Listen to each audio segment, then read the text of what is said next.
ತಂಬಾಕು ಹಾಗೆ ಗುಡ್ಕ ಇದೆಲ್ಲ ಮಿಕ್ಸ್ ಮಾಡಿ ಬರುವಂಥ ಪ್ಯಾಕೆಟ್ಗಳನ್ನು ನಾವಿತ್ತು ನಿಷೇಧ ಮಾಡಿದ್ದೇವೆ. ಪಾನ್ ಮಸಾಲದಲ್ಲಿ ನಿಕೋಟಿನ್ ಮತ್ತು ತಂಬಾಕು ಮತ್ತು ಗುಟ್ಕಗಳು ಕೆಲವೊಂದು ಕಡೆ ಮಿಕ್ಸ್ ಆಗಿ ಇವತ್ತು ಬರ್ತಾ ಇದೆ.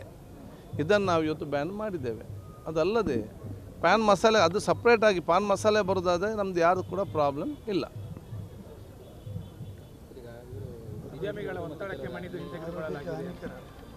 ಅಡಿಕೆಗೆ ಅಡಿಕೆ ಬೆಳೆಗಾರರಿಗೆ ಅಡಿಕೆ ವ್ಯಾಪಾರಸ್ಥರಿಗೆ ಯಾವುದೂ ಕೂಡ ತೊಂದರೆ ಇದರಿಂದ ಆಗುವುದಿಲ್ಲ.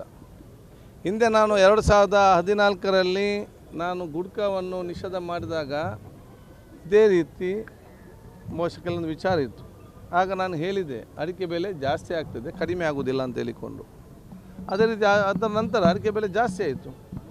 ಈಗ ಇದರಿಂದಾಗಿ ಅಡಿಕೆ ಬೆಲೆ ಜಾಸ್ತಿ ಆಗ್ತದಾ, ಅಡಿಕೆ ಬೆಲೆ ಕಡಿಮೆ ಆಗ್ತದಾ ಅಂತ ಹೇಳಿಕೊಂಡು ಕನಿಷ್ಠ 3 ತಿಂಗಳಾದರೂ ಕಾಯಬೇಕಲ್ಲ. ಶಿವಮೊಗ್ಗ ಸಂಸದ ರಾಘವೇಂದ್ರ ಹೇಳ್ತಾರೆ ಸಿಗರೇಟ್ ಲಾಬಿಗೆ ಸರ್ಕಾರ ಮಾಡಿದೆ. ಇವರು ನೋಡಿ ನೋಡಿ ರಾಜಕೀಯವಾಗಿ ನಾನು ಬಹುಶಃ ಇವತ್ತು ಆ ಮಾತಲ್ಲಿಗೆ ಹೋಗುವುದಿಲ್ಲ.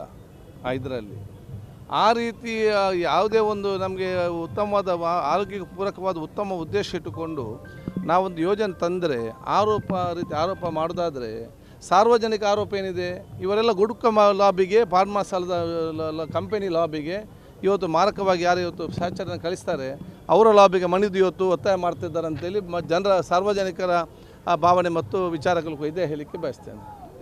ಸಾರ್ವಜನಿಕ ಸ್ಥಳಗಳಲ್ಲಿ